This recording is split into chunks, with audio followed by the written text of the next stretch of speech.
Hey guys, सो आज हम लोग प्रॉब्लम सॉल्व करने जा रहे हैं some palindrome. So basically problem statement में गिवन है कि एक नंबर दिया होगा हमको उसको रिवर्स करना है और दोबारा उस नंबर को ऐड कर देना है उसी में। कब तक ऐड करते रहना है? जब तक कि वो नंबर पैलिंड्रोम नहीं हो जाता है, या तो जो नंबर ऑफ आइट्रेशन है यानी रिवर्स करने का जो नंबर ऑफ आइट्रेशन है वो मोर देन 5 नहीं हो जाता। कहने का मतलब कि यहाँ पैलिंड्रोम का ये मतलब है कि जैसे अगर हम लोग उस नंबर को रिवर्स करें तो वो नंबर सेम रहे। जैसे कि अगर हम कहें कि 1 2 3, तो अगर इसको हम लोग चेक करेंगे कि ये पैलिंड्रोम है या नहीं, तो सबसे पहले हम इसका रिवर्स निकालेंगे तो वो 3 2 1 हो जाएगा। तो अगर हम लोग चेक करेंगे कि अगर 1 2 3 और 3 2 1 सेम है तो वो एक पैलिंड्रोम होगा, और अगर ऐसा नहीं है तो नहीं होगा। तो उसके बाद हम लोग एग्जाम्पल नंबर 1 देखते हैं कि जैसे n = 23 दिया हुआ है। यहाँ पे इसको हटा देते हैं।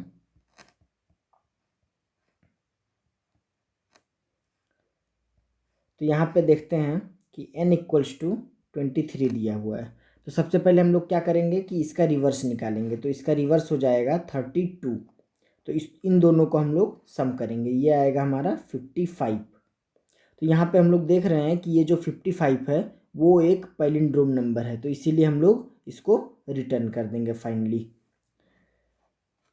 और सेकेंड एग्जांपल देख लेते हैं कि जैसे n = 30 दिया हुआ है। तो अगर इसका हम लोग रिवर्स करेंगे तो वो आएगा 3। तो अगर इन दोनों को जोड़ेंगे तो 30 + 3 = 33 हो जाएगा, जो कि एक पैलिंड्रोम नंबर है, तो उसको हम लोग रिटर्न कर देंगे। और अगर पैलिंड्रोम नंबर नहीं आता है तो ये काम हम लोग को 5 आइट्रेशन तक करते रहना है। कहने का मतलब कि जैसे लेट सपोज यहाँ पे हमने दे दिया 12, तो 12 का जो रिवर्स करेंगे हम लोग वो आएगा 21। तो ये हो जाएगा 213। ये तो एक पैलिंड्रोम आ गया। कोई अदर नंबर ले लेते हैं, जैसे कि हम लोग नंबर ले लेते हैं 19। तो अगर इसका जब हम लोग रिवर्स करेंगे 91, तो ये हो जाएगा 9 1 10 9 1 10 11 110, जो कि एक पैलिंड्रोम नंबर नहीं है। तो यहाँ पे ये 110 जो है वो पैलिंड्रोम नंबर नहीं है, तो इसीलिए फिर से हम लोग इसका रिवर्स करेंगे तो वो आएगा 11। फिर हम लोग इसको सम करेंगे तो ये आ जाएगा 121। अब यहाँ पे हम लोग देखेंगे कि ये एक पैलिंड्रोम नंबर है, तो इसीलिए ये यहाँ पे रिटर्न हो जाएगा आंसर में। तो इसका हम लोग अप्रोच देख लेते हैं। तो सबसे पहले हम लोग क्या करेंगे कि एक रिवर्स नाम का फंक्शन बना देंगे जो कि एक नंबर का रिवर्स रिटर्न करेगा।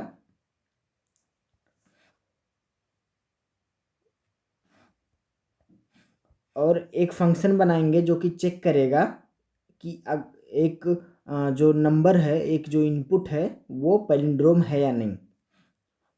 तो एक फंक्शन बनाएंगे इज पैलिंड्रोम, वो एक n लेगा। तो अगर if n = reverse of n अगर वो हो जाता है तो यहाँ पे हम लोग रिटर्न कर देंगे ट्रू यानी कि 1, और अगर ऐसा नहीं है तो एल्स रिटर्न 0 यानी कि फॉल्स, यानी कि ये एक पैलिंड्रोम नहीं है। अब वो भी लॉजिक हम लोग अप्लाई कर देते हैं जहाँ पे अगर पैलिंड्रोम नहीं होता है तो वो काउंट हम लोग को 5 आइट्रेशन तक ले जाना है। तो क्या करेंगे हम लोग कि एक काउंट नाम का वेरिएबल मानेंगे जिसको 0 से असाइन करेंगे, और एक लूप चलाएंगे while count is less than 5। तब तक हम लोग क्या करेंगे कि अगर जो n है वो पैलिंड्रोम है तो यहाँ पे इस पैलिंड्रोम को कॉल कर देंगे हम लोग।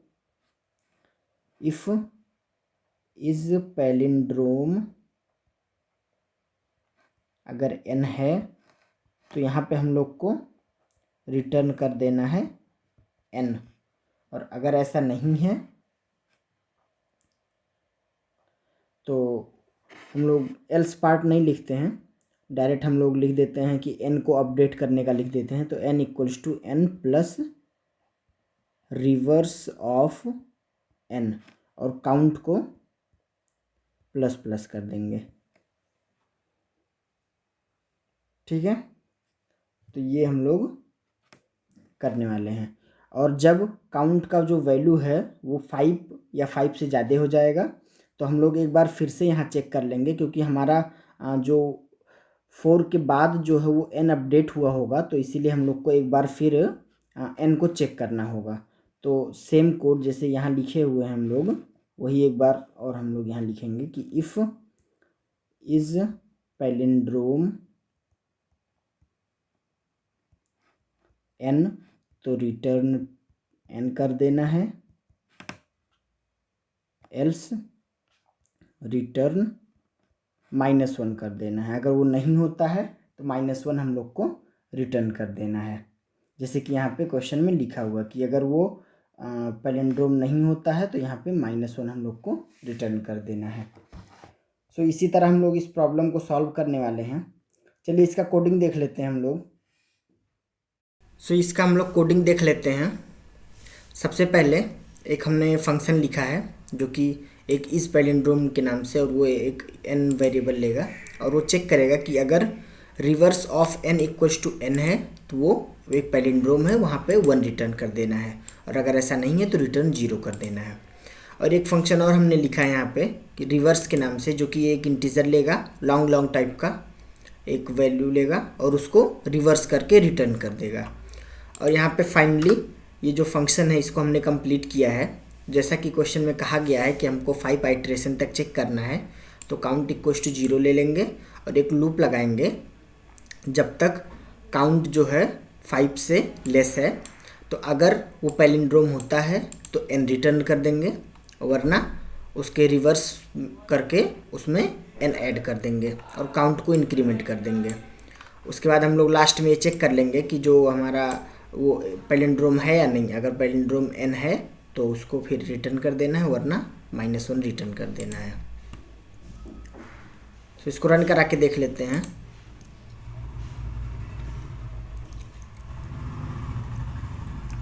तो यहाँ पे पहला टेस्ट केस पास हो गया है। एक सेकेंड टेस्ट केस इनपुट करके देख लेते हैं।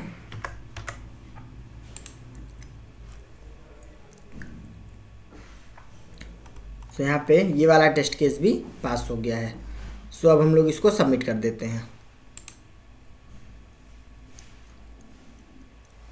सो यहाँ पे टोटल 204 टेस्ट केस थे और सारे टेस्ट केस पास हो गए हैं। Thank you.